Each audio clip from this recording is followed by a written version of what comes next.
சோகங்களை தீர்த்தது நீயே, சோகங்களை போக்கியது நீயே,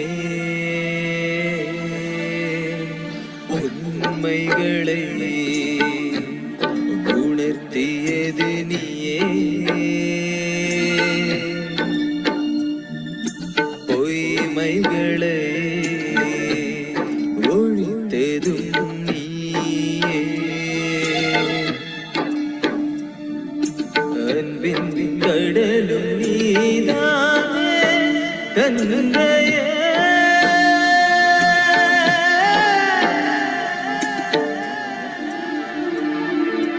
நினைவால் உருகினேனே, தாகங்களை தீர்த்தது நீயே,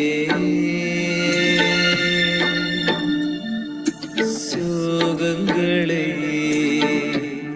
போக்கியது நீயே.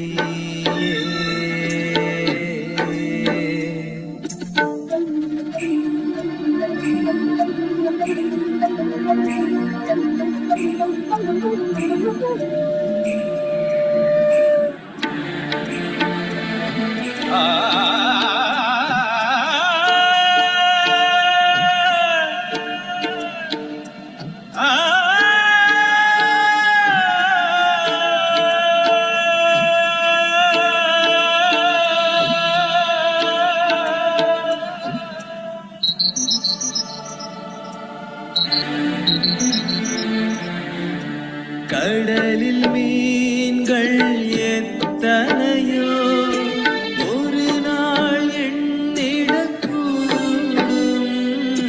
விண்ணின் மீன்களும் எத்தனையோ அதையும் எண்ணிடக்கூடும், அதையும் எண்ணிடக்கூடும், உன்னால் நான் அடைந்த சுகங்களை இங்கு எண்ணிடவே முடியவில்லையே,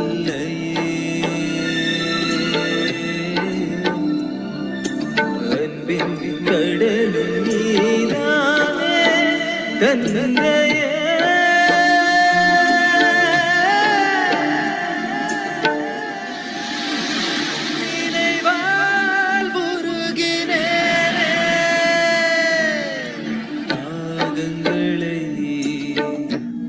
தீர்த்தது நீயே, சோகங்களை போக்கியது நீயே.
அழகான பாட்டு. பாபாவுடைய முரளியில சந்தோஷத்தை பற்றி சொல்லாத நாட்களே இல்லை. எப்படி சந்தோஷமா இருக்கிறதுன்னு பாபா அடிக்கடி சொல்லி கொண்டிருப்பார். இன்னைக்கு அதுக்கு பாபா நல்ல ஒரு டிப்ஸ் தாங்க. என்ன சொல்ற, என்னென்ன எல்லாம் பிள்ளை செய்தீங்களோ பிள்ளைகளை நீங்க எழுதி கொடுத்துட்டீங்கன்னு சொன்னா நீங்கள் உங்களோட சுமை குறைஞ்சிடும். சுமை குறைய குறைய ஆத்மா சந்தோஷத்துல நடனமாகுது. சுமை இருக்கிறதா பாபா அடிக்கடி சொல்லியா, கூடைய பாவ சுமைய தலையில சுமந்து கொண்டு இருக்கிறீங்க, கொடுத்து இருக்கிறீங்க. அதுவும் சரிதான். தனியை சுமக்கிறது மட்டுமில்ல, கொடுக்கிற எடுக்கிற அதுவும் சொல்றாரு இல்லையா பாபா. கொடுக்கவும் வேணாம், எடுக்கவும் வேணாம்னு சொல்ற. ஆனா இது நடக்குது சிஸ்டர் சொல்ற.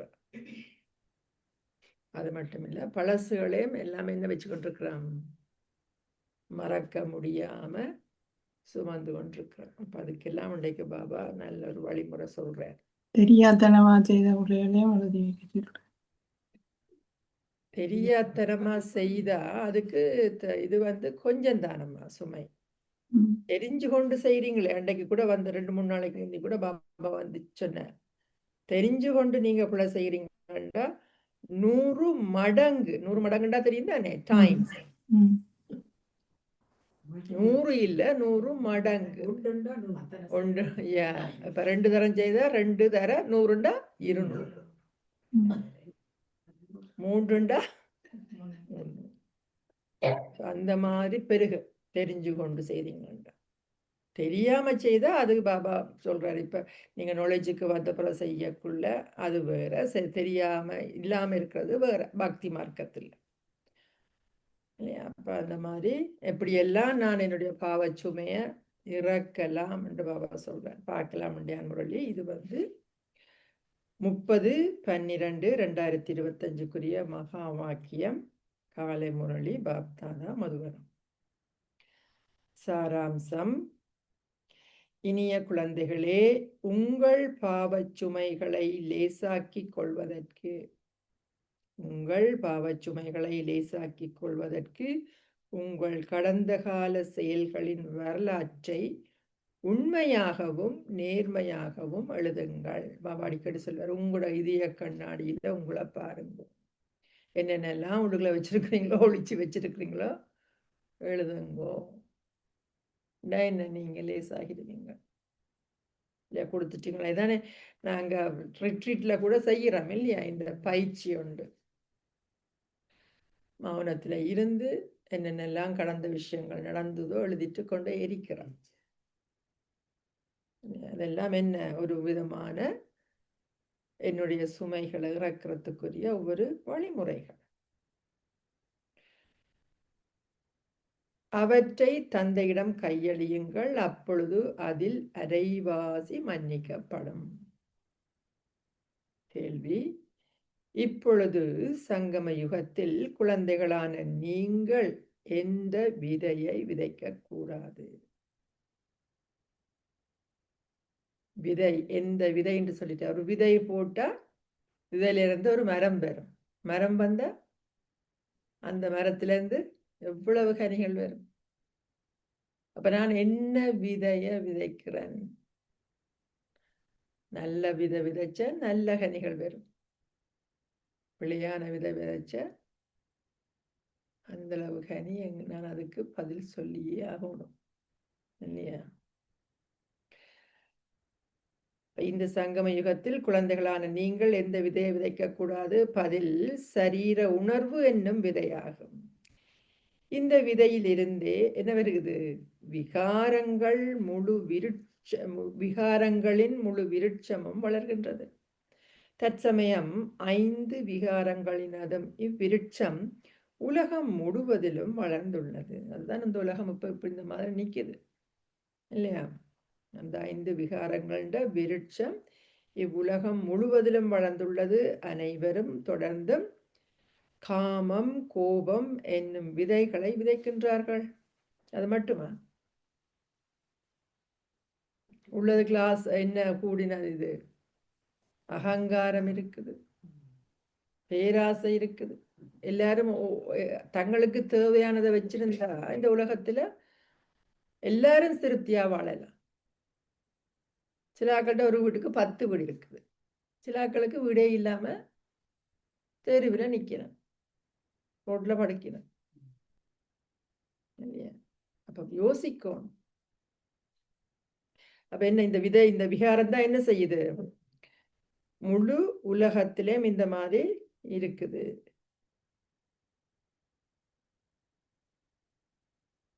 தொடர்ந்தும் காமம் கோமம் என்னும் விதைகளை விதைக்கிறார்கள். உங்களுக்கான தந்தையின் வழிகாட்டல்கள் என்ன? குழந்தைகளே, யோக சக்தி மூலம் தூய்மை ஆகுங்கள். தூய்மையாகினா இந்த விகாரங்கள் என்னட்ட இருக்காது. பாபா நேற்று துருவை பற்றி சொன்னார் இல்லையா? அந்த விதையை விதைப்பதை நிறுத்தி விடுங்கள். பாடல்: உங்களை அடைந்ததால் நாங்கள் முழு உலகையும் அடைந்து விட்டோம். என்னட்டு அடைகிறேன்? இது பார்த்த உடனே எனக்கு ஒரு தோட்டம். எப்படி நாங்கள் உங்களை அடைந்ததால் நாங்கள் இந்த பாடல் இதை பற்றின விஷயங்கள் பாபா அடிக்கடி முரளியில சொல்றேன். அவர் அடைஞ்சதால நாங்கள் முழு உலகத்தையும் அடைஞ்சிட்டோம். என்னண்டு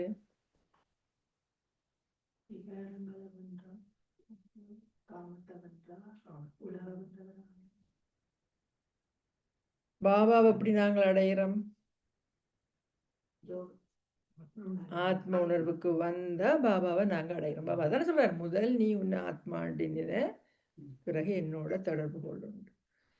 நாங்கள் ஒவ்வொருத்தரும் எங்கட அந்த ஆத்ம உணர்வுல இருக்கக்குள்ள என்ன சொல்றார் பாபா? உலகமே என்னுடைய குடும்பம், எனக்கு வேற எந்த உணர்வும் வராது, எந்த பாகுபாடும் வராது, சண்டை வராது, ஈகோ வராது இல்லையா? நான் நீ இந்த போட்டி வராது, பொறாமை வராது. டீப்பா நான் இந்த மெடிடேஷன் இருக்கக்குள்ள பார்த்தேன், நான் யோசிச்சேன் இல்லையா? ஒன்றுமே இல்லையே. நானும் அப்படி பாபா இருக்கிறாரோ, அப்படி பாபா பார்க்கிறாரோ அப்படித்தான் நான் பார்ப்பேன். எல்லாரும் உலக அடையிற வேற என்ன? எல்லாரும் என்ற சொந்தம், எல்லாரும் என்ற உறவு இல்லையா? ஆழமான ஒரு பாட்டு. உங்களை அடைந்தால் நாங்கள் முழு உலகையும் அடைந்து விட்டோம். ஒவ்வொருத்தருக்குள்ளேயும் வந்து அந்த உணர்வு இல்லாட்டி நீ பெருசு நான் பெருசுண்டு எப்படி ஒரு காலத்துல கூட்டு குடும்பமா இருந்துச்சுன்னா, இப்ப அப்படித்தான் கோல்டன் ஏஜ்ல இருப்பான் இல்லையா? எப்படி எல்லாரும் எந்த சொந்தம் எந்த பந்தம் ஒரு ஆளுக்குண்டா போய் நிற்பான். இப்ப அப்படியா? ஓம் சாந்தி. இனிமையிலும் இனிமையான ஆன்மீக குழந்தைகளாகிய நீங்கள் பாடலை கேட்டீர்கள். தற்சமயம் உங்களில் சிலரே இருக்கின்றீர்கள். அந்த காலத்துல பாபா சொன்னது, இப்ப உலகம் முழுக்க இருக்கிறான். தற்சமயம் உங்களில் சிலரே இருக்கிறீர்கள், விரைவில் பல குழந்தைகள் இருப்பார்கள். இப்பொழுது நம் நடைமுறையில் பிரஜாபிதா பிரம்மாவின் குழந்தைகள் ஆகியுள்ள உங்களில் சிலர் மாத்திரமே இருந்த பொழுதிலும் அனைவருக்கும் அவரை தெரியும். அவர்கள் மக்களின் தந்தையாகிய பிரம்மா என்று அழைக்கப்படுகின்றார். மக்கள் பலர் இருக்கின்றார்கள். சகல சமயத்தவர்களும் நிச்சயமாக அவரை ஏற்று கொள்வார்கள். அவரின் மூலமாகவே மனிதர்கள் உருவாக்கப்படுகிறார்கள். பௌதீக தந்தையர்களும் எல்லைக்கு உட்பட்ட பிரம்மாக்களே. பௌதீக தந்தையரும் எல்லைக்குட்பட்ட படைப்பை படைக்கணும் இல்லையா? பிரம்மாக்களே. ஏனெனில் அவர்களின் மூலமாக வம்சாவளி விருட்சங்கள் உருவாக்கப்படுகின்றன என பாபா விளங்கப்படுத்தியுள்ளார். முதற் பெயரின் அடிப்படையிலேயே ஒரு வம்சாவளி விருட்சம் தொடர்கின்றது.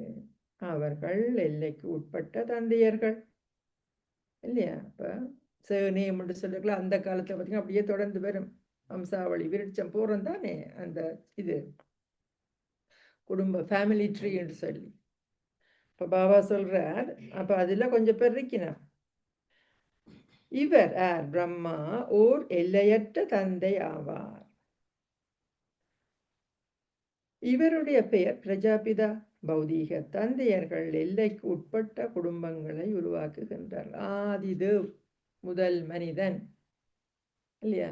அதால அவற்றை இது எல்லையற்ற விருட்சம் என்று அவர் சொல்றார்.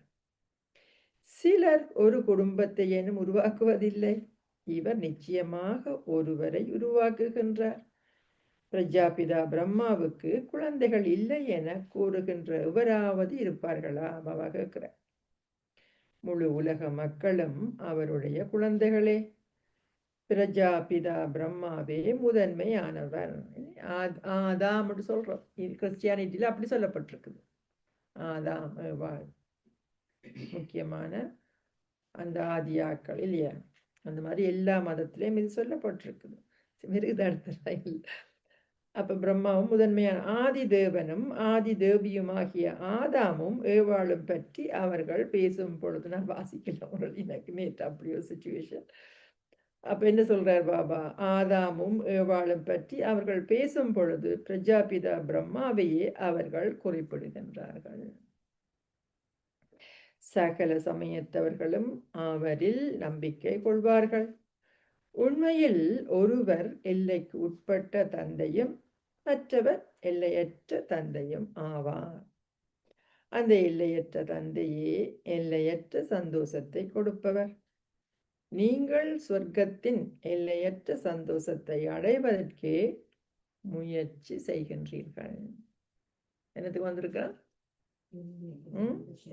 சொர்க்கத்தின் எல்லையற்ற சந்தோஷத்தை அடைவதற்கே முயற்சி செய்கின்றீர்கள். எல்லையற்ற தந்தையிடமிருந்து எல்லையற்ற சந்தோஷம் என்னும் உங்கள் ஆஸ்தியை அடைவதற்கே நீங்கள் இங்கு வந்துள்ளீர்கள்.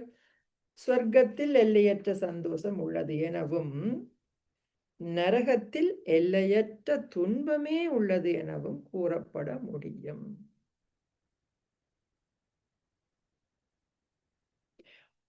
பெருமளவு துன்பம் வரவுள்ளது. விரக்தி கூக்குரல்கள் இருக்கும்.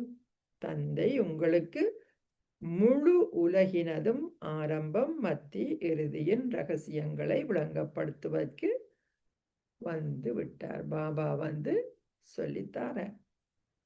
குழந்தைகளாகிய நீங்கள் தனிப்பட்ட முறையில் அவரின் முன்னிலையில் அமர்ந்திருப்பதுடன் முயற்சியும் செய்கின்றீர்கள்.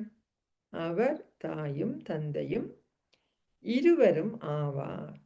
பல்வேறு குழந்தைகள் இருக்கின்றார்கள். எவருக்கும் எல்லையற்ற தாயும் தந்தையும் ஆனவர் மீது விரோதம் இருப்பதில்லை. நீங்கள் தாயும் தந்தையும் ஆனவரிடம் இருந்து அதிகளவு சந்தோஷத்தை பெறுகின்றீர்கள். மக்கள் பாடுகின்றார்கள், நீங்களே தாயும் தந்தையும்.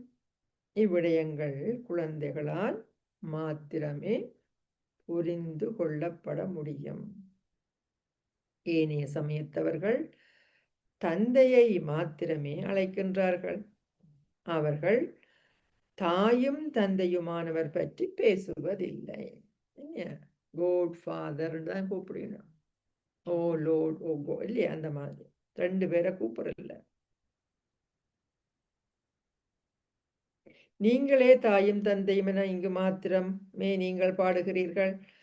கற்பதனால் நாங்கள் முட்களில் இருந்து மலர்களாக, சாதாரண மனிதர்களில் இருந்து தேவர்களாக மாறுவதை குழந்தைகளாகிய நீங்கள் புரிந்து கொள்கின்றீர்கள். தந்தையே படகோட்டியும் பூந்தோட்டக்காரரும் ஆவார். பிராமணர்களாகிய நீங்கள் அனைவரும் பல்வேறு வகையான பூந்தோட்டக்காரர்கள். முகல் தோட்டத்திற்கான பூந்தோட்டக்காரரும் இருக்கின்றார். அவருடைய சம்பளம் மிகவும் அதிகமானது இல்லையா? பிரபல்யமான ஒரு இடத்துல நீங்க வேலை செய்யறீங்கன்னா அதுக்கு சம்பளம் கூட, எந்த தொழில் எடுத்தாலும் இல்லையா? பூந்தோட்டக்காரர்களும் வரிசை கிரமமானவர்கள். சில பூந்தோட்டக்காரர்கள் அத்தகைய அழகான மலர்களை வளர்க்கிறார்கள். மலர்களின் மத்தியில் ராஜ மலர்கள் உள்ளன. சத்திய யுகத்தில் ராஜா ராணி மலர்கள் உள்ளன. இப்பொழுது சக்கரவர்த்தியும் சக்கரவர்த்தினியும் இருந்தாலும் அவர்கள் மலர்களை போன்றவர்கள் அல்லர். ஒரு ராஜ்யம் இருந்தாலும் குணங்கள் அப்படி இருக்குதா? மலர் பாபா இங்க சொல்றது குணங்கள் இல்லையா? தூய்மையற்றவர்கள் ஆகுவதால் அவர்கள் முட்கள் ஆகுகின்றார்கள். முன்னேறி செல்லும் பொழுது அவர்கள் உங்களை முட்களை போன்று குத்திவிட்டு ஓடி விடுகின்றார்கள். அவர்கள் அஜாமில் என்று அழைக்கப்படுகின்றார்கள். நீங்கள் அதிக பக்தி செய்கிறீர்கள். அவர்கள் எவ்வாறு பாவப்பாதையில் சீரழிவுக்குரிய அழுக்கான உருவங்களை உருவாக்கி உள்ளனர் என பாருங்கள். அவர்கள் தேவர்களின் உருவங்களை சித்தரிக்கின்றார்கள், ஆனால் அவை பாவப்பாதையின் உருவங்கள். தேவதைகளை சித்தரிச்சாலும் எப்படி இருக்கிறான் சித்தரிக்கிறான். எனக்கு அந்த காலத்துல எனக்கு ஒரு தோற்றம் இருந்தது, ஏன் இந்த கோபுரங்கள்ல இந்த மாதிரி எல்லாம் செய்து வச்சிருக்கிறான். சின்ன வயசுலயே அதுக்கெல்லாம் பதில் சொல்றேன் இல்லையா? இப்பொழுது குழந்தைகளாகிய நீங்கள் இவ்விடயங்களை புரிந்து கொள்கின்றீர்கள். இப்பொழுது நீங்கள் பிராமணர்கள் ஆகிவிட்டீர்கள். நாங்கள் விகாரங்களிலிருந்து மிக மிக தொலைவிற்கு செல்கின்றோம். பிராமணர்களின் மத்தியில் ஒரு சகோதரரும் சகோதரியும் விகாரத்தில் ஈடுபடுவது மிக பெரிய குற்றத்தாக்குதல் ஆகும். அவர்களின் பெயர்கள் பாழாகி விடுகின்றன.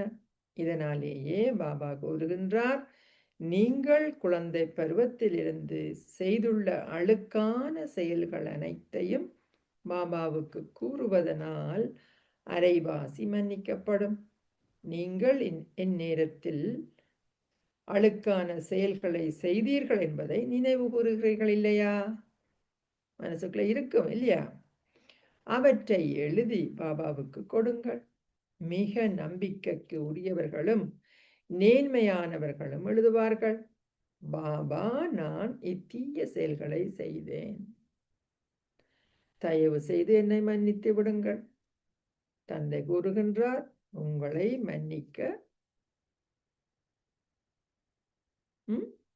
முடியாது, உங்களை மன்னிக்க முடியாது. எவ்வாறாயினும் நீங்கள் உண்மையை கூறியுள்ளதனால் உங்களின் சுமை லேசாக்கப்படும். கர்மம் செய்துட்டீங்கன்னா அதோட பலன் அனுபவிச்சே தீரணும். அதான் பாபா சொல்றேன். பாபா அங்க தண்டிக்கிற இல்ல, யார் சந்திக்கிறது? கோஸ் அண்ட் எஃபெக்ட் இல்லையா? தண்டிக்க அதுக்கு நீங்க தப்ப முடியாது. ஆனால் நீங்க பாபாட்ட சொல்றதால சுமை, நீங்கள் அந்த லேசான தன்மையை ஃபீல் பண்ண சொல்லிட்டேன். நீங்கள் அவற்றை மறந்துவிட முடியும் என்பதல்ல, உங்களால் அவற்றை மறக்க முடியாது. எதிர்காலத்தில் அத்தகைய செயல்கள் எதனையும் செய்யாமல் இருக்குமாறு நீங்கள் எச்சரிக்கப்படுகின்றீர்கள். எவ்வாறாயினும் நிச்சயமாக உங்கள் மனச்சாட்சி உங்களை உறுத்துகின்றது. அவர்கள் கூறுகின்றார்கள், பாபா, நாங்கள் அஜாமிலை போன்றவர்களாக இருந்தோம். இது தற்போதைய பிறவியையே குறிக்கின்றது. நீங்கள் எப்பொழுது பாவப்பாதையில் சென்று பாவாத்மாக்கள் ஆகினீர்கள் என்பது உங்களுக்கு தெரியும். இப்பொழுது தந்தை எங்களை புண்ணியாத்மாக்களாக ஆக்குகின்றார். புண்ணியாத்மாக்களின் உலகம் வேறானது, ஆக்கிறார். அந்த உலகம் வேறானது. உலகம் ஒன்றே ஆயினும் அது இரண்டாக பிரிக்கப்படுகிறது என்பதை நீங்கள் புரிந்து கொள்கின்றீர்கள். ஒன்று சுவர்க்கம் என்றும் ஸ்வர்க்கம் என்று அழைக்கப்படுகின்ற புண்ணிய ஆத்மாக்களின் உலகமும், மற்றையது துன்பதாமம் அல்லது நரகம் என்று அழைக்கப்படுகின்ற பாவாத்மாக்களின் உலகமும் ஆகும். சந்தோஷ உலகமும் துன்ப உலகமும் உள்ளன.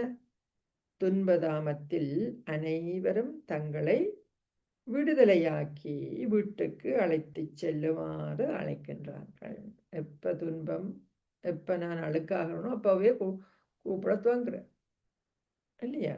நீங்கள் வீட்டுக்கு சென்று அமரப்போவதில்லை என்பதையும், ஆனால் நீங்கள் கீழிறங்கி வந்து மீண்டும் உங்கள் பாகங்களை நடிக்க வேண்டும் என்பதையும் குழந்தைகளாகிய நீங்கள் புரிந்து கொள்கின்றீர்கள். தற்சமயம் முழு உலகமும் தூய்மையற்றுள்ளது. நீங்கள் இப்பொழுது தந்தையால் தூய்மையாக ஆக்கப்படுகின்றீர்கள். இலக்கும் குறிக்கோளும் உங்களின் முன்னிலையில் உள்ளன. வேறு எவருக்கும் இந்த இலக்கும் குறிக்கோளும் இல்லை. யாருக்கு ஈர்ப்பு வெறுகுதோ இந்த ஞானத்துல அவைகளுக்குத்தான் அந்த இலக்கும் குறிக்கோளும் இருக்குமே ஒழிய மற்றாக்களுக்கு இல்லை, இல்லையா? நாங்கள் இவ்வாறு ஆகுகின்றோம். தந்தை கூறுகின்றார், குழந்தைகளே, நீங்கள் இவ்வாறு இருந்தீர்கள், இப்பொழுது நீங்கள் அவ்வாறு இல்லை. நீங்கள் வழிபட தகுதியானவர்களாக இருந்தீர்கள், இப்பொழுது வழிபடுபவர்கள் ஆகிவிட்டீர்கள். மீண்டும் வழிபட தகுதி வாய்ந்தவர்களாகுவதற்கு முயற்சி தேவைப்படுகின்றது, இல்லையா? அந்த கோயிலில் வச்சு வணங்கப்படணும் என்று சொன்னால் அதுக்கு நான் முயற்சி செய்ய வேண்டும். தந்தை உங்களை அத்தகைய சிறந்த முயற்சியை செய்யுமாறு தூண்டுகின்றான். தான் ஓர் இளவரசன் ஆகுவார் என இந்த பாபா புரிந்து கொள்கிறார். ஏன்னா பாபாவுக்கு காட்சிகள் கிடைச்சது இல்லையா? இவர் முதலாம் இலக்கத்தவர், இருப்பினும் அவரால் சதா நினைவில் நிலைத்திருக்க முடிவதில்லை. எல்லாருமே முயற்சி தான் செய்யணும். அவர் மறந்து விடுகின்றார். வைத்தனன் சொல்லியிருக்கிறார், நான் ஒரு வாய் வச்சுட்டு அடுத்த வாய் அடுக்க கிடையிலேயே சாப்பிடக்குள்ள மறந்துடுறேன். தன் அனுபவங்களை சொல்லியிருக்கிறார், மறந்து விடுகின்றார். ஒருவர் எவ்வளவுதான் முயற்சி செய்தாலும் அவரால் தற்சமயம் அந்த ஸ்திதியை அடைய இயலாதுள்ளது, இல்லையா? யுத்த காலத்திலேயே கர்மாதீத்த ஸ்திதி அடையப்படும். யுத்த காலத்திலேயே கர்மாதீத்த ஸ்திதி அடையப்படும். அனைவரும் முயற்சி செய்ய வேண்டும். இவரும் முயற்சி செய்ய வேண்டுமா? பிரம்ம பாபா அவர்களை வினவுங்கள். பாபா படத்தில் எங்கே காட்டப்பட்டுள்ளார்? அவர் தூய்மையற்ற உலகில் சரியான விருட்சத்தின் உச்சியில் நின்று கொண்டிருப்பதுடன் விருட்சத்தின் அடியில் தபஸ்யாவும் செய்கின்றார். பார்த்திருப்பீங்க, அந்த படம் இருக்கு, கல்ப விருட்ச படத்துல மேல உச்சியிலையும் இருப்பார், அதே நேரத்துல வேர்ல கீழே அடிமரத்துல கீழே வேர்லையும் இருக்கிறார், தவம் செய்யற மாதிரி. அது அத்தேதோர் எளிமையான வழியில் விளங்கப்படுத்தப்பட்டுள்ளது. தந்தையால் இவ்விடயங்கள் அனைத்தும் என்ன அந்த கருத்து? கலியுகத்தின் கடைசியில நிற்கிறார். அத அல்ல இருக்கக்குள்ள அதுல தபஸ்யா செய்யற அடிப்படையில அவருக்கு என்ன உலக ராஜ்யம் கிடைக்குதுன்றதான் அந்த இது சக்கரம் உண்டது, அது தண்டுது இல்லையா? தந்தையால் இவ்விடயங்கள் அனைத்தும் விளங்கப்படுத்தப்பட்டுள்ளன. நாங்கள் இவ்விடயங்களை அறிந்திருக்கவில்லை. தந்தை ஞானம் நிறைந்தவர், அவரையே அனைவரும் நினைவு செய்கின்றார்கள். அவர்கள் கூறுகின்றார்கள், ஓ பரமாத்மாவாகிய பரமதந்தையே, வந்து எங்களை துன்பத்தில் இருந்து விடுவியுங்கள். பிரம்மா, விஷ்ணு, சங்கரர் தேவர்களாவார்கள். அசரீரி உலகில் வசிக்கின்ற ஆத்மாக்களை தேவர்கள் என அழைப்பதில்லை. அசரீரி உலகில் வசிக்கின்ற ஆத்மாக்களை தேவர்கள் என அழைப்பதில்லை. ஏன் அழைப்பதில்லை?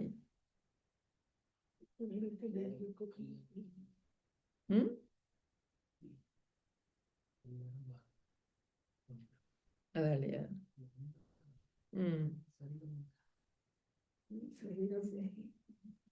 அவங்க கிட்ட தெய்வீக குணங்கள் இல்ல, தூய்மை இல்ல, அதனாலதான் அவர்கள் மனிதர்கள் வெளிப்படுத்துறது.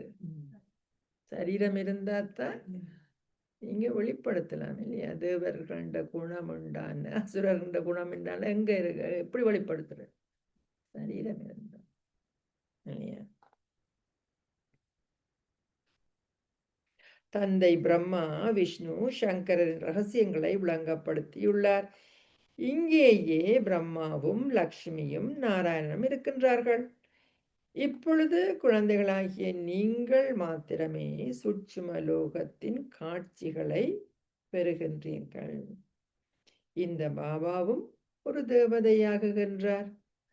ஏணியின் உச்சியில் நிற்பவரே அத்திவாரத்தில் தபஸ்யா செய்பவரும் என்பது குழந்தைகளுக்கு தெரியும். அவனுடைய வித்தியாசம் முதல் மேல அப்படி சொன்னார், பிறகு இப்படி சொல்றார் இல்லையா?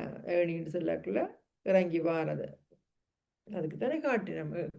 எழுச்சியும் வீழ்ச்சியும் என்று சொல்லி அந்த படம் இருக்குது, ஏணியில் இறங்கி வார மாதிரி. அது படத்தில் மிக தெளிவாக காட்டப்பட்டுள்ளது. இவர் தன்னை கடவுள் என அழைப்பதில்லை.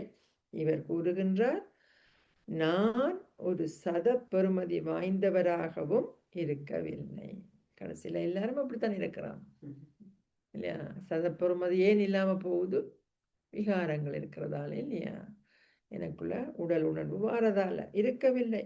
உங்களுக்கும் அதுவே பொருந்துகின்றது. நான் இப்பொழுது ஒரு பவுண்ட் பெறுமதி வாய்ந்தவராக ஆகுகின்றேன். உங்களுக்கும் அதுவே பொருந்துகின்றது. அவங்களையும் சேர்த்துட்டார். இவ்விடயங்கள் புரிந்து கொள்வதற்கு மிகவும் இலகுவானவை. எவராவது எதிர்த்தால் அவர் கலியுகத்தில் இறுதியில் நிற்கின்றார் என அவருக்கு கூறுங்கள். தந்தை கூறுகின்றார், இவர் தனது ஓய்வு பெறும் ஸ்திதியில் வயோதிப ஸ்திதியை அடைந்துள்ள பொழுதே நான் இவரில் பிரவேசிக்கின்றேன். இவர் இப்பொழுது ராஜயோக தபஸ்யா செய்கின்றார். ஒருவர் தபஸ்யா செய்யும் பொழுது நீங்கள் எவ்வாறு அவரை ஒரு தேவர் என அழைக்க முடியும்? ரீசன் சொல்றாரு இல்லையா? அவனுக்கு தேவர் என்று சொல்ல இயலாது. இவர் தபஸ்யா செய்கிற என்னென்று நீங்க அழைக்க முடியும். ராஜயோகத்தை கற்ற பின்னரே அவர் அவ்வாறு ஆகுகின்றார். அப்ப ராஜயோகத்துல என்ன சொல்லப்படுது, சொல்லித்தரப்படுது? என்ன படிக்கிறீங்க? முக்கியமாக தெய்வீக குணங்கள் இல்லையா? உங்களை தூய்மையாக்கி தெய்வீக குணங்களை கிரகிங்க.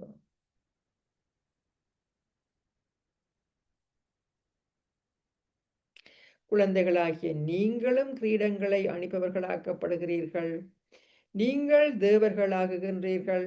நீங்கள் அனைவரும் அவ்வாறு ஆகுகின்றீர்கள் என காட்டுவதற்கு நீங்கள் 10 முதல் 20 குழந்தைகளின் படங்களை அச்சிட முடியும். முன்னர் ஒவ்வொருவரும் இதை போன்று ஒரு புகைப்படத்தை எடுத்துள்ளார்கள். இவ்விடயங்கள் விளங்கப்படுத்தப்பட வேண்டும். என்னத்தை சொல்றாருங்க?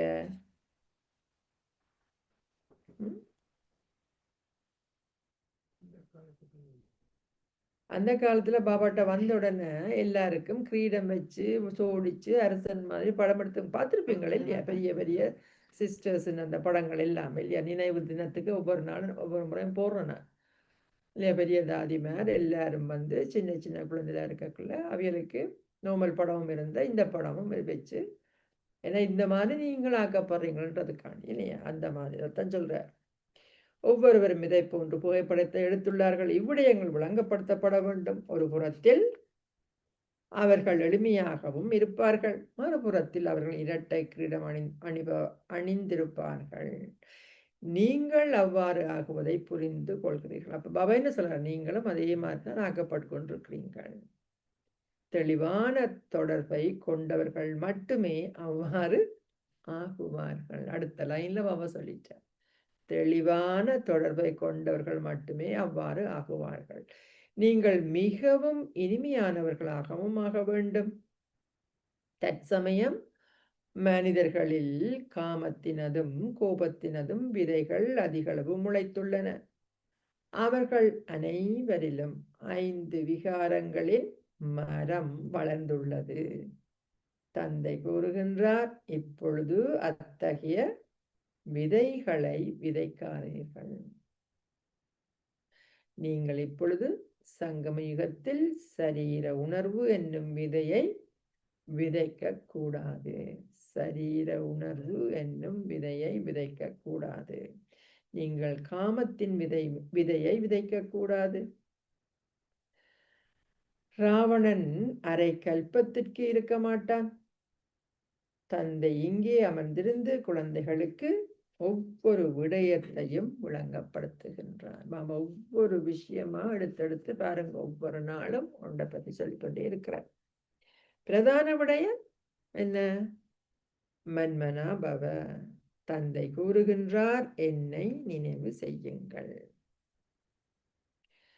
இவர் பின்னாலும் இருக்கின்றார், அத்துடன் முன்னாலும் இருக்கின்றார்.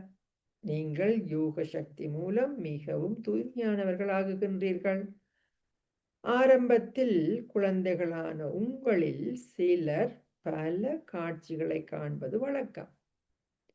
பக்தி மார்க்கத்தில் ஒருவர் தீவிர பக்தி செய்த பின்னர் ஒரு காட்சியை பெறுகின்றார். இங்கு நீங்கள் வெறுமனே அமர்ந்திருந்து இலகுவில் டிரான்ஸில் செல்வது வழக்கம். அந்த காலத்துல டிரான்ஸ், நிறைய பேர் டிரான்ஸ்ல போச்சுனா, இது மந்திர வித்தை என கருதப்பட்டது. இது முதற்தர மந்திர வித்தை ஆகும்.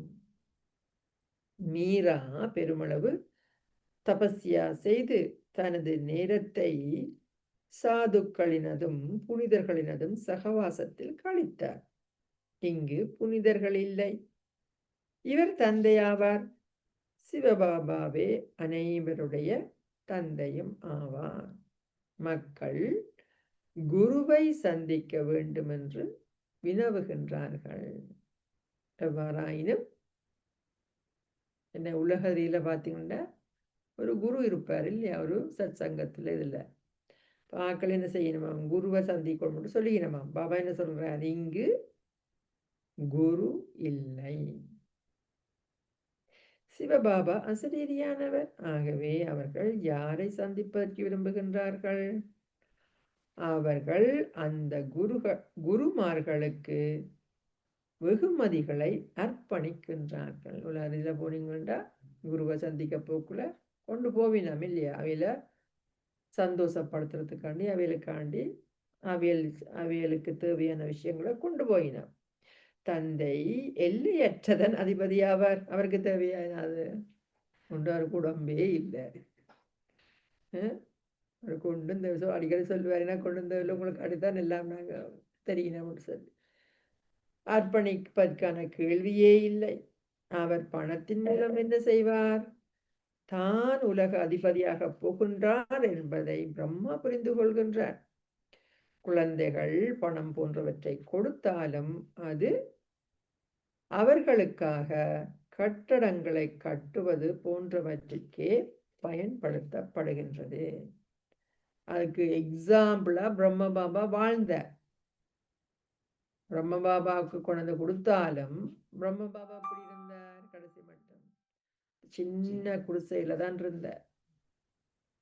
யாரும் என்னாலும் துணிமணி கொண்டு கொடுத்தாலே பிரம்ம பாபா என்ன செய்வாராம், அதை வண்டி இன்னொரு ஆளுக்கு கொடுத்துருவார்.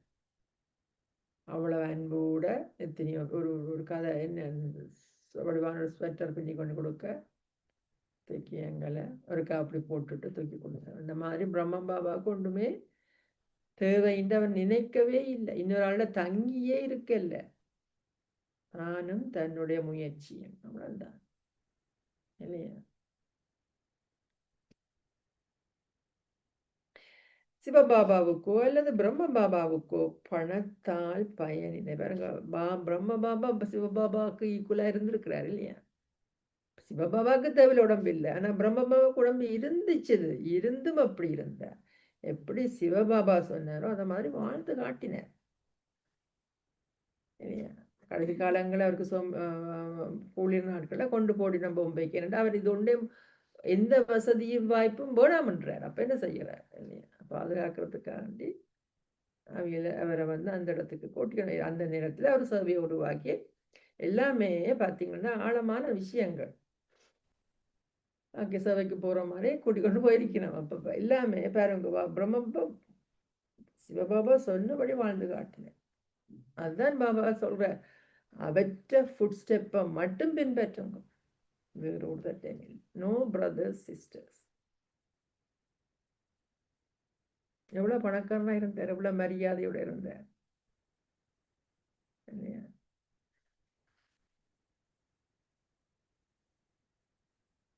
பிரம்ம பாபாவுக்கோ பணத்தால் பயனில்லை. இக்கட்டடங்கள் போன்றவை குழந்தைகள் வந்து தங்குவதற்கே கட்டப்பட்டுள்ளன.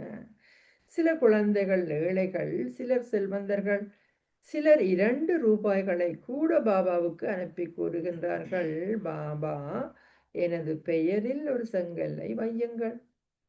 சிலர் 1000 ரூபாய்களை அனுப்புகின்றார்கள். இருவருடைய உள்நோக்கங்களும் ஒன்றே.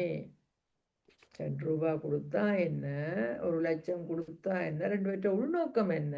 பாபாவுக்கு நான் கொடுக்கணும்.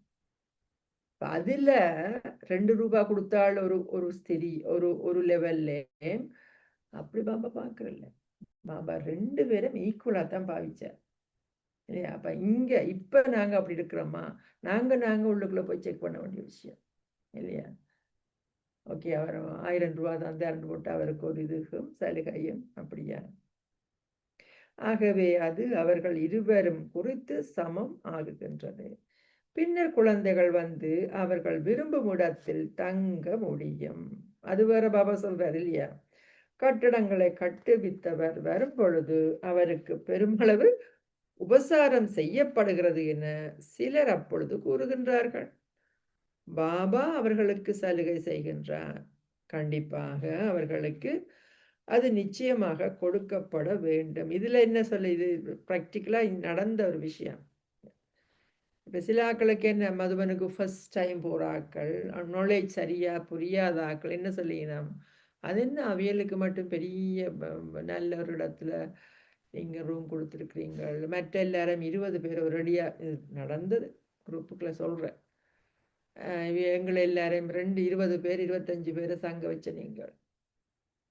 அப்ப அங்க என்ன இருக்குது? இப்ப ஒரு ஆள் வந்து அவன் கொண்டு வந்து உடல் சுகையினம் இருக்குது இல்லையா?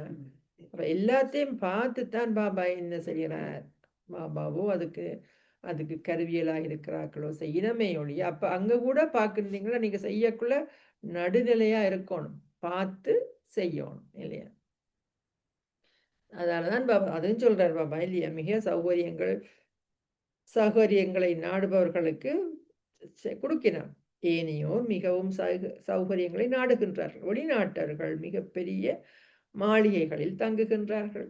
ஒவ்வொரு நாட்டிலும் பல செல்வந்தர்கள் வெளிப்படுகின்றார்கள். ஆகவே அத்தகைய கட்டிடங்களை கட்டவும். இங்கே எப்படி பல குழந்தைகள் வருகிறார்கள் என பாருங்கள். வேறெந்த தந்தைக்கும் அத்தகைய எண்ணங்கள் இருக்க மாட்டாது. அதிகமாக வேண்டுமானால் ஒருவருக்கு 10 தொடக்கம் 12 அல்லது 20 பேர குழந்தைகள் இருப்பார்கள் உலகாயுத அப்பா அம்மாக்கு இல்லையா? நல்லது, சிலருக்கு 200 தொடக்கம் 500 வரையான பேர குழந்தைகளும் இருப்பார்கள். ஆனால் அதனை விட அதிகமான பேர குழந்தைகள் எவருக்கும் இருக்க மாட்டார்கள். பாபாவின் இந்த குடும்பம் மிகவும் பெரியது. பாபா கம்பியா போன்றார், உலக ரீதியில பெரியது. அது மேலும் பெரியதாக வளரும். ராஜ்யம் ஸ்தாபிக்கப்படுகின்றது. தந்தையின் குடும்பம் எவ்வளவு பெரியது! பிரஜாபிதா பிரம்மாவின் குடும்பம் எவ்வளவு பெரியது! ஒவ்வொரு கல்பத்திலும் அவர் வரும் பொழுது மாத்திரமே நீங்கள் இத்தகைய அற்புதமான விடயங்களை செவி மடக்கின்றீர்கள். பாபா இவ்வளவு அழகா கம்பேர் பண்றாரு இல்லையா குடும்பத்தின் சைஸ. தந்தையை இட்டு மாத்திரமே நீங்கள் இத்தகைய அற்புதமான விடயங்களை செவி மடக்கிறீர்கள். தந்தையிட்டு கூறப்படுகிறது, ஓ பிரபுவே, உங்கள் வழிகளும் வழிமுறைகளும் தனித்துவமானவை. இது தற்காலத்தையே குறிக்கின்றது. பக்திக்கும் ஞானத்துக்கும் இடையிலான வித்தியாசத்தை பாருங்கள். தந்தை உங்களுக்கு விளங்கப்படுத்துகின்றார். நீங்கள் ஸ்வர்க்கத்திற்கு செல்ல விரும்பினால் என்ன செய்யணும்? தெய்வீக குணங்களை கிரகியுங்கள். நீங்கள் இப்பொழுது முட்களைப் போல் இருக்கின்றீர்கள். அவர்கள் தொடர்ந்தும் பாடுகின்றார்கள், நான் தெய்வீக குணங்கள் அற்றவன். எவ்வாறாயினும் ராவண ராஜ்யத்தில் 5 விகாரங்கள் என்னும் குறைபாடுகள் உள்ளன. நீங்கள் இப்பொழுது அத்தகைய சிறந்த ஞானத்தை பெறுகின்றீர்கள். அந்த ஞானம் உங்களுக்கு இந்த ஞானத்தை போன்று அதிகளவு சந்தோஷத்தை கொடுப்பதும் இல்லை. ஆத்மாக்களாகிய நாங்கள் மேலே அசரீரி உலகில் வசிக்கின்றோம் என்பதை நீங்கள் புரிந்து கொள்கின்றீர்கள். நாங்கள் எங்க இருக்கிறோம்? பிரம்மா, விஷ்ணு, சங்கரர் சூட்சும உலகில் இருக்கின்றார்கள்.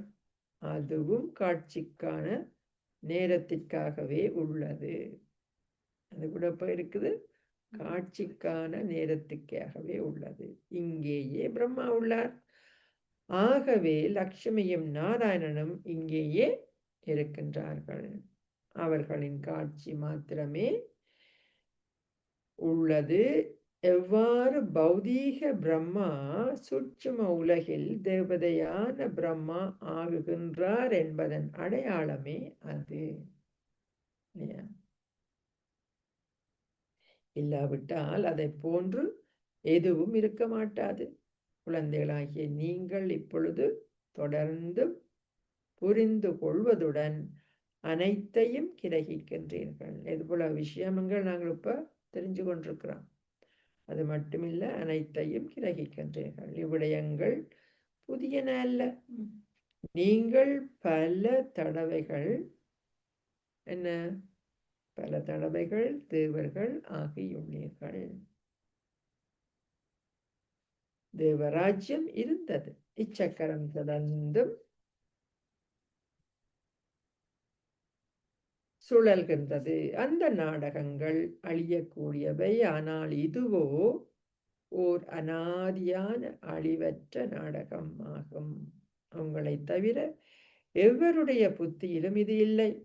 தந்தை இங்கே அமர்ந்திருந்து உங்களுக்கு இவை அனைத்தையும் விளங்கப்படுத்துகின்றார். அது தொன்று தொட்ட காலத்தில் இருந்து தொடர்ந்துள்ளது என்பதல்ல. தந்தை கூறுகின்றார், இப்பொழுது நான் உங்களுக்கு இந்த ஞானத்தை கொடுக்கின்றேன். அது பின்னர் மறைந்து விடும். சத்தியுகத்தில் நீங்கள் உங்களுடைய ராஜ அந்தஸ்தை அடைந்ததும் இந்த ஞானம் இருக்க மாட்டது. இந்த ஞானம் எப்ப வேணும்? இப்பதான் வேணும். மாற்றத்துக்குத்தான் இந்த ஞானம், இல்லையா? அதுக்கு பிறகு தேவையா? தேவையில்லை. நல்லது. இனிமையிலும் இனிமையான அன்புக்குரிய, எப்போதோ தொலைந்து இப்போது கண்டுபிடிக்கப்பட்டிருக்கும் செல்ல குழந்தைகளுக்கு உங்கள் தாய் தந்தையாக இருக்கும் பாப் தாதாவின் அன்பு நினைவுகளும் காலை வந்தனங்களும். ஆன்மீக தந்தை ஆன்மீக குழந்தைகளுக்கு நமஸ்தே சொல்கின்றார். ஆன்மீக குழந்தைகள் ஆன்மீக தந்தைக்கு நமஸ்தே சொல்கின்றோம்.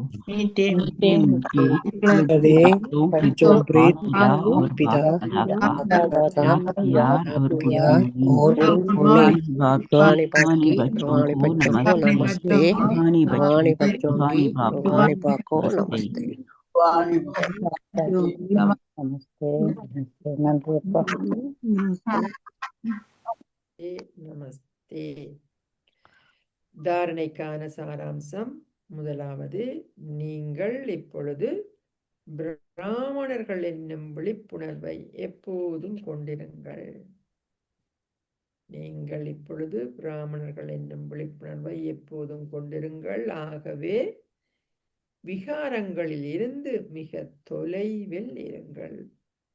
என்றுமே குற்றத்தாக்குதல் இல்லாமல் இருக்க வேண்டும். என்றுமே குற்றத்தாக்குதல் இல்லாமல் இருக்க வேண்டும். தந்தையிடம் மிகவும் நேர்மையாகவும் உண்மையாகவும் இருங்கள். எவ்வளவு விஷயம் பாபா சொல்றேன். இரண்டாவது, இரட்டை கிரீடம் அணிந்த அரசர்களாகுவதற்கு மிகவும் இனிமையானவர்களாகி உங்கள் புத்தியின் தொடர்பை தெளிவாக வைத்திருங்கள். ராஜயோக தபஸ்யா செய்யுங்கள். ஆசீர்வாதம். நீங்கள் சதா ஓர் எல்லையற்ற ஸ்திதியில் ஸ்திரமாக இருப்பதன் மூலம் பந்தனத்தில் இருந்து விடுபட்டவராகவும் ஜீவன் முக்தி அடைந்தவராகவும் இருப்பீர்களாக. நீங்கள் சதா ஓர் எல்லையற்ற ஸ்திதியில் ஸ்திரமாக இருப்பதன் மூலம் பந்தனத்தில் இருந்து விடுபட்டவராகவும் ஜீவன் முக்தி அடைந்தவராகவும் இருப்பீர்களாக. அதுக்கு விளக்கம், சரீர உணர்வு ஓர் எல்லைக்குட்பட்ட ஸ்திதியாகும். ஆனால் ஆத்ம உணர்வில் இருப்பதோ ஓர் எல்லையற்ற ஸ்திதியாகும். நீங்கள் ஒரு சரீரத்தில் பிரவேசிக்கும் பொழுதே கர்ம பந்தனங்களிலும் எல்லைக்கு உட்பட்டவற்றிலும் பிரவேசிக்க வேண்டும். கர்ம பந்தனங்களிலும் எல்லைக்கு உட்பட்டவற்றிலும் பிரவேசிக்க வேண்டும். ஆனால் நீங்கள் ஆத்ம உணர்வு உடையவர்கள் ஆகும் பொழுது அந்த பந்தனங்கள் அனைத்தும் முடிவடையும். கூறப்பட்டுள்ளது, பந்தனங்களில் இருந்து விடுபட்டிருப்பவர்களே ஜீவன் முக்தி அடைந்தவர்கள். அதேபோல் ஓர் எல்லையற்ற ஸ்திதியில் ஸ்திரமாக இருப்பவர்களே உலகின் அதிர்வலைகளில் இருந்தும் சூழலில் இருந்தும் அத்துடன் தமோகுணி மனோபாவங்களில் இருந்தும் மாயையின் தாக்குதல்களில் இருந்தும் விடுபட்டிருக்கின்றனர். ஒன்று தமோகுணி மனோபாவம், மற்றது மாயையின் தாக்குதல்கள். இதுவே நீங்கள் சங்கமயுகத்தில் அனுபவம் செய்ய வேண்டிய ஜீவன் முக்தி ஸ்திதி எனப்படுகின்றது. எந்த விதமான தாக்கத்துக்குள்ளும் உள்ளாகாம இருக்கிற அந்த நிலை, ஓர் எல்லையற்ற ஸ்திதியில் ஸ்திரமாக இருக்கிறார்கள் தான் அப்படி இருக்கிறான். இந்த மாதிரி விடுபட்டிருக்கக்கூடியதாக இருக்குது. ஸ்லோகம், நம்பிக்கையை கொண்டுள்ள புத்தியை உடையவர்களின் அடையாளமானது. நம்பிக்கையை கொண்டுள்ள டிரான்ஸ்லேஷன் இல்லையா, கொண்டுள்ள புத்தியை உடையவர்களின் அடையாளமானது அவரின் வெற்றிக்கு உத்தரவாதமாக இருப்பதுடன் அவர் கவலையற்றவராகவும் இருப்பார் இல்லையா. அத்தகைய ஒரு ஆத்மாவுக்கு வீணானது எதுவும் வர முடியாது.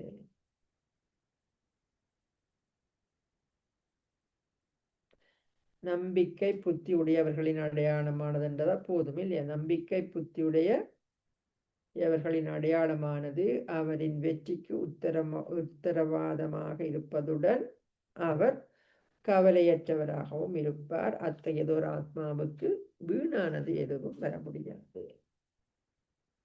அவ்வியக்த சமிகை, அழகான அவ்வியக்த சமிகை இந்த மாசம் இல்லையா, நிறைய டிப்ஸ் கிடைச்சது கர்மாதீத்த நிலைக்கு. இன்றைக்கு பாபா என்ன சொல்றார், நீங்கள் எச்செயலையும் செய்வதற்கு முன்னர் ஆழமான கர்ம தத்துவத்தை புரிந்து கொள்ளுங்கள். எந்த செயலை செய்யறதுக்கு மட்டுமா, என்றதுக்கு முந்திந்தே பாபா சொல்லியிருக்கிறார். செயலை செய்வதற்கு முன்னரும் ஆழமான கர்ம தத்துவத்தை புரிந்து கொள்ளுங்கள். அதாவது தீகாலதர்ஷியாக இருங்கள். அப்பொழுது மட்டுமே உங்களால் கர்மாதீத்தமாக முடியும். உங்கள் எண்ணங்களில் அற்ப தவறுகளை செய்தாலும்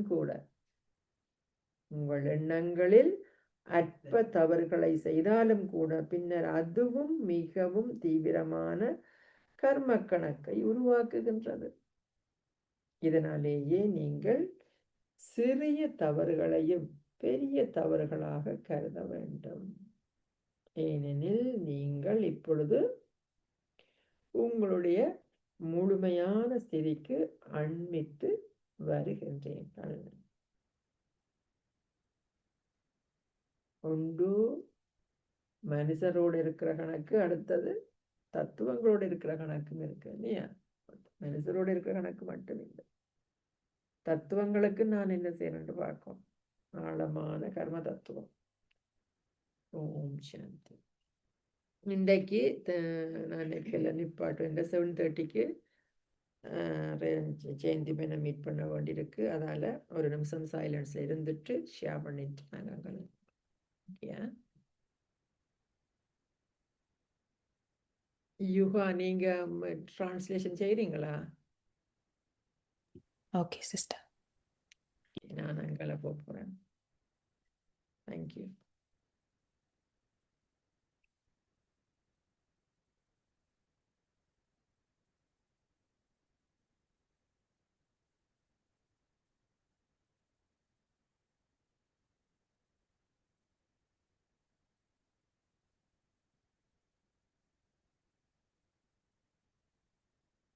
ஓம் சாந்தி.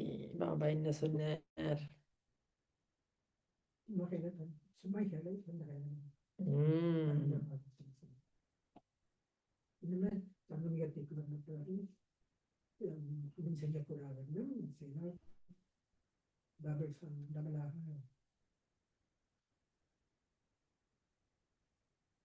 டபுள் சொன்னவர்.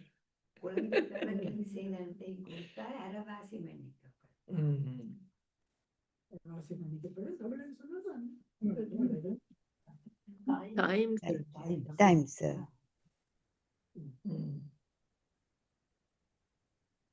அந்த அரவாசி மன்னிக்கப்படும். அதுவும் நேர்மையானவர்களும் புரிந்து கொண்டவர்களும் தான் அதை செய்வார்கள் என்று சொல்றேன். அந்த இரட்டை கிரீடம் அணிவதற்கு அது அந்த இரட்டை கிரீடம் அணிந்தவர்களுக்கு இனிமையானவர்களாக வேணும். மற்றது தெளிவான புத்தியுடையவர்களாக இருந்தால்தான் அது இரட்டை கிரீடம் ஆக முடியும்னு சொல்லி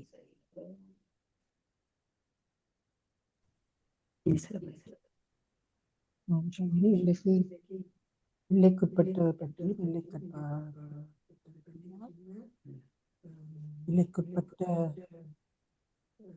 தந்தை பௌதிக பிரம்மாண்டம் சொன்னார். நாங்கள் எல்லாரும் மற்றது சந்தோஷத்தை பற்றியும் சொன்னார். எல்லைக்குட்பட்ட எல்லையற்ற சந்தோஷம் யுகத்திலும் இங்கே எல்லையற்ற துன்பம்.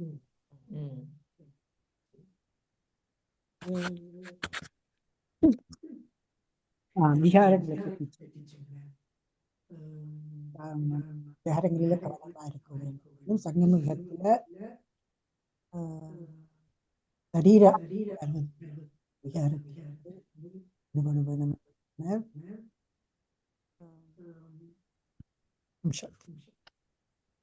தெளிவான புத்தி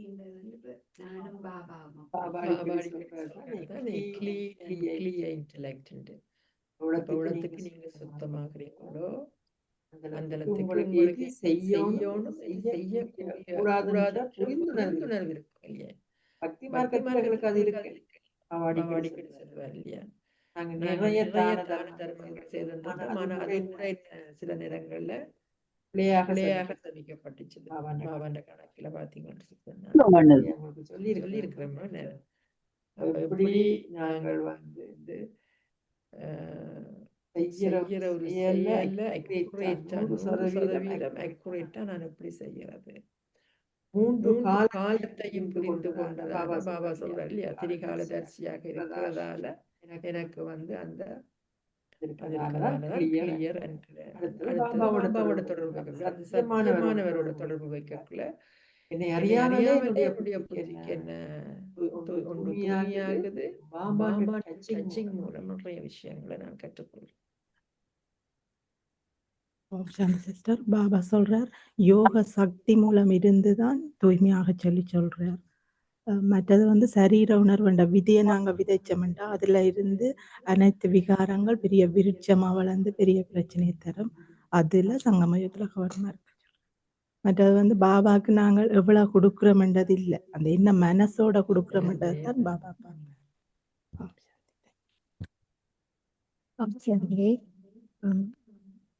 சரீர உணர்வு ஒரு எல்லைக்குட்பட்ட ஸ்திதியாகும்.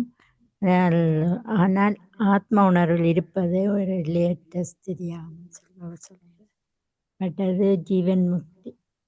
பந்தனத்தில் இருந்து விடுபட்டவர்கள் தான் ஜீவன் முக்தி அடைவார்கள்.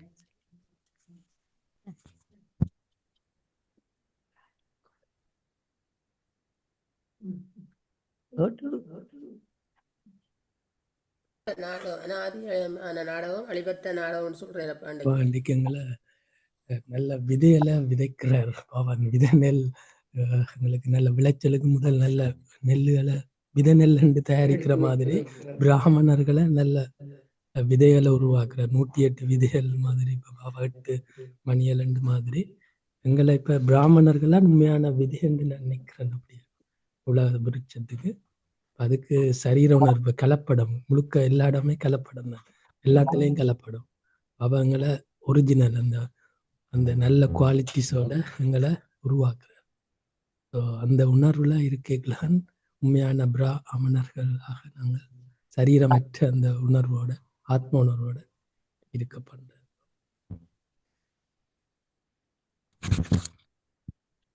அந்த விதையில் இருப்பது வெரி அக்யூரேட் இல்லையா?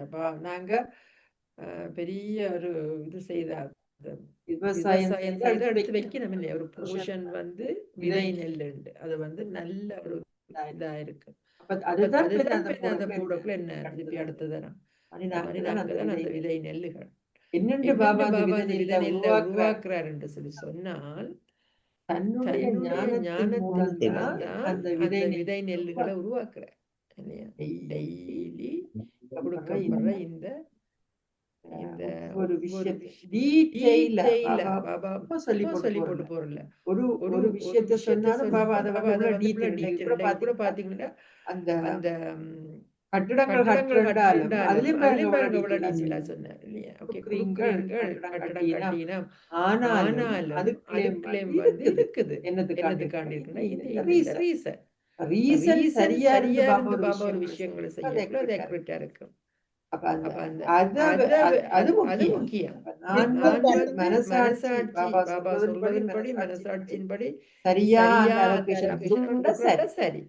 அதிலே கலப்படம் சொல்லி இப்ப எல்லாமே அப்ப பாபா துல்லியமான புத்தி, அக்யூரேட்டான புத்தி, சத்தியமான புத்தியா மாத்துற ஏற்றபடி பாபா அலோகேட் பண்ணுவார் இல்லையா? தேவை ஆக்களோட இதை பார்த்து செய்யறல ஆனாருக்கு உண்மையா என்ன தேவையோ வசதிகள் தேவையோ அதுக்கு ஏற்றபடி அவர் வந்து பாபா நிமித்தமானவர்கள் அதை வந்து அலோகேட் பண்ணுவோம். இப்போ கேள்விகள் எழக்கூடாது. அவருக்கு பெரிய பில்டிங், அவருக்கு நல்ல பில்டிங், எனக்கு அப்படின்றது இருக்கக்கூடாது.